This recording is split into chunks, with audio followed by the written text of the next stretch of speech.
بسم اللہ الرحمن الرحیم۔ السلام علیکم۔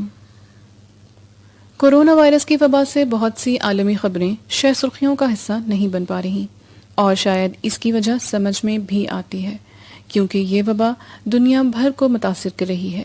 تو ہم اس بحران سے کیسے نمٹیں؟ اپنے معاشروں کو اس وبا کے پیش نظر کیسے تبدیل کریں اور کیسے منظم کریں، اور اپنے روزمرہ کے کام کیسے جاری رکھیں؟ ایسے بہت سے سوالات جنم لے رہے ہیں۔ اس وبا کے آغاز کے بعد سے بہت سے عالمی مسائل کو پس پشت ڈال دیا گیا ہے، اور شاید ان کو اب حل کرنے کے لیے بہت دیر ہو چکی ہے۔ اس ویڈیو میں ہم جائزہ لیں گے کہ دنیا کو کورونا وائرس کی وبا کے علاوہ مزید کن 5 مسائل کی وجہ سے بحران کا سامنا ہے۔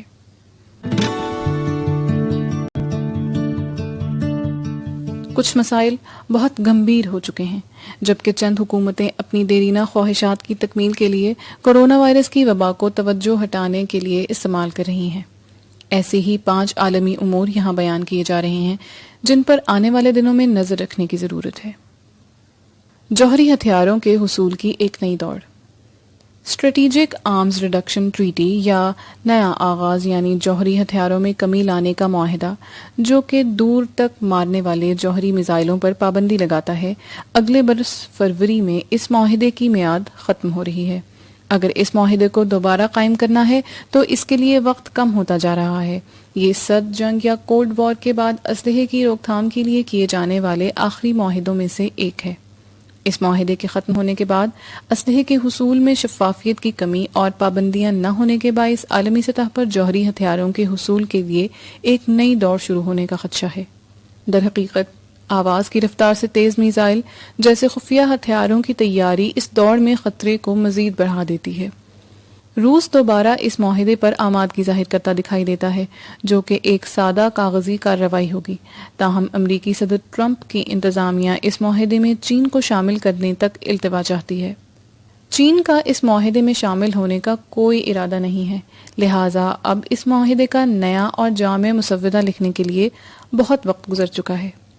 اگر امریکہ آخری وقت میں اپنا ارادہ تبدیل نہیں کرتا تو لگتا ہے کہ یہ نیو سٹارٹ معاہدہ تاریخ بن کر رہ جائے گا۔ ایران امریکہ میں بڑھتی کشیدگی۔ ایران کی جوہری سرگرمیوں کو محدود کرنے کی کوشش کرنے والے JCPOA معاہدے سے امریکی انخلا کے مسئلے کی وجہ سے ایک اچھا معاہدہ خراب ہونے والا ہے۔ اس وقت اقوام متحدہ کی جانب سے وسیع پیمانے پر مختلف ممالک کی جانب سے ایران کو جدید ہتھیار بیچنے کی ممانعت کا سامنا ہے، مگر اقوام متحدہ کے جوہری معاہدے کی حمایت میں منظور کی جانے والی قرارداد کے تحت ایران کو جدید ہتھیاروں کی فروخت پر پابندی کی میعاد اس برس 18 اکتوبر کو ختم ہو رہی ہے۔ ایران کے صدر حسن روحانی نے پہلے ہی خبردار کیا ہے کہ اگر امریکہ اس پابندی کی تجدید کرنے میں کامیاب ہوا تو اس کے سنگین نتائج ہوں گے۔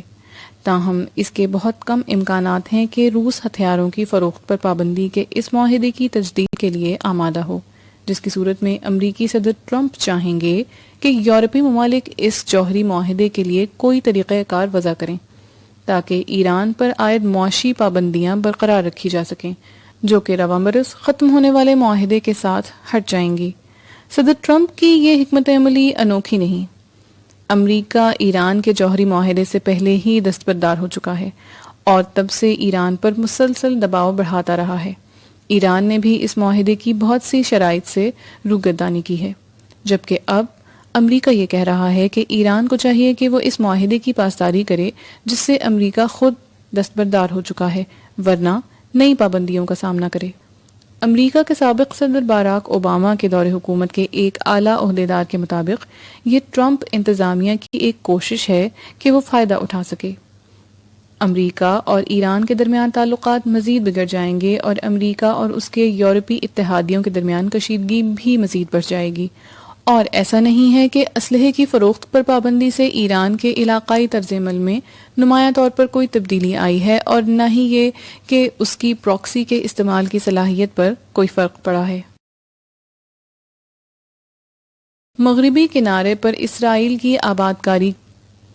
اسرائیل کی حزب اختلاف کی ایک اہم سیاسی جماعت کے ساتھ اقتدار میں شراکت داری کے معاہدے کے بعد اسرائیل میں طویل عرصے سے چلنے والی سلسلہ وار انتخابی مہم کا خاتمہ ہو چکا ہے، جس کے بعد وزیر اعظم نیتن یاہو اپنا عہدہ برقرار رکھنے میں کامیاب ہو گئے ہیں۔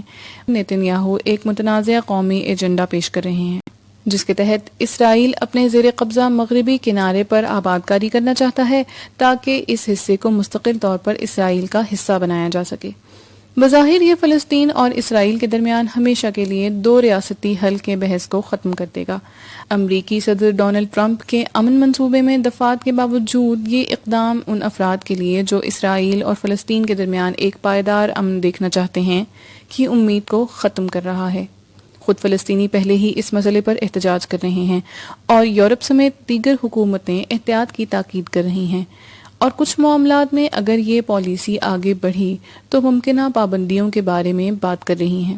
ہمیشہ کی طرح امریکہ کی اس مسئلے پر پوزیشن بہت اہم ہوگی۔ کیا وہ اسرائیل کو یہ سب کرنے کی ہری جھنڈی دکھا دے گا یا اس کو روکنے کی حکمت عملی اپنائے گا؟ یہ یقینی طور پر ظاہر ہوتا ہے کہ وزیر اعظم نیتن یاہو کو اسرائیل کے مقبوضہ شام کی گولان کی پہاڑیوں کے ساتھ الحاق کرنے اور امریکی سفارت خانے کو یروشلم منتقل کرنے کے صدر ٹرمپ کے فیصلوں کی وجہ سے حوصلہ افزائی حاصل ہوئی ہے۔ تاہم امریکہ کا اس اقدام پر حالیہ موقف مبہم ہے اور یہ تجاویز دی جا رہی ہیں کہ اگر اسرائیل فلسطینی ریاست پر مذاکرات کرنے پر آمادہ ہے تو امریکہ مغربی کنارے پر اسرائیلی آبادکاری کی مشروط حمایت کر سکتا ہے۔ چند ماہرین کا خیال یہ ہے کہ انتخابی مہم میں قوم پرستوں کی حمایت کو متحرک کرنے کے لیے مغربی کنارے پر آبادکاری کے معاملے کو استعمال کرنے کے بعد نیتن یاہو کو اپنے موقف سے پیچھے ہٹنے کا کوئی راستہ مل سکتا ہے۔ شاید اس میں امریکی ان کی مدد کر دیں کیونکہ سخت اسرائیلی قوم پرست کسی بھی صورت کسی فلسطینی ریاست کو برداشت کرنے کے حق میں نہیں ہیں، لیکن جو بھی ہو آگے کا سفر دشوار گزار اور مشکل ہوگا۔ بریگزٹ ابھی ختم نہیں ہوا۔ بریگزٹ کی اصطلاح کو ہم میں سے کئی ایک بھول چکے ہیں، لیکن وقت کا دھارا چل رہا ہے۔ برطانیہ کا یورپی یونین سے نکلنے کا عبوری عرصے کا وقت رواں برس 31 دسمبر کو ختم ہو جائے گا۔ تاہم کورونا کی وبا نے ایسے اقتصادی بحران کو جنم دے دیا ہے جس سے نکلنے میں برسوں لگ سکتے ہیں۔ ان کے مستقبل کے تعلقات کی شرائط پر مذاکرات عارضی طور پر شروع ہو چکے ہیں، لیکن اس بات کا کوئی اندیہ نہیں ہے کہ وزیر اعظم بورس جانسن کی حکومت اس عبوری مرحلے میں کسی تاخیر یا توسیع پر غور کر رہی ہے یا نہیں۔ تاہم کرونا وائرس کی وبا نے ایسے اقتصادی بحران کو جنم دے کر جس سے نکلنے میں برسوں لگ سکتے ہیں نے بریگزٹ کے پورے تناظر کو ہی تبدیل کر دیا ہے۔ برطانیہ میں پرانی بحث کو دوبارہ چھیڑنے کے آثار دکھائی نہیں دیتے ہیں۔ بہرحال وقت کم ہے۔ اگرچہ کووڈ-19 کا بحران سامنے آنے کے بعد یورپی یونین کے ممالک کا ابتدائی رد عمل کچھ اچھا نہیں تھا، لیکن وقت کے ساتھ ساتھ انہوں نے اس میں بہتری پیدا کی۔ یہ وبا ابھی ختم نہیں ہو رہی ہے اور برطانیہ خود بھی اس بحران سے نمٹنے کے لیے کوئی خاطر خواہ مثال قائم نہیں کر سکا۔ برطانیہ کا یورپی یونین سے اخراج دونوں فریقوں پر اثر انداز ہوگا اور ممکن ہے کہ یہ ان کے مستقبل کے تعلقات کی نوعیت کے بارے میں زیادہ متفقہ نقطہ نظر پیدا کرے، مگر معاشی کساد بازاری کرنے والے اور ایک کم مہمان نواز دنیا میں برطانیہ کے لیے ایسے اقتصادی اور سفارتی فیصلے کرنا کافی مشکل ہوگا کہ امریکیوں کا کتنا ساتھ دیا جائے یا چین کے سامنے کب کھڑا ہوا جائے۔ موسمیاتی تبدیلی واقعی ایک بڑا مسئلہ۔ کورونا کی وبا کے خلاف عالمی رد عمل دراصل عالمی برادری کی اس بڑے اور زیادہ پیچیدہ عالمی چیلنج موسمیاتی تبدیلی سے نبرد آزما ہونے کی اہلیت کو جانچنے کا ایک پیمانہ ہے۔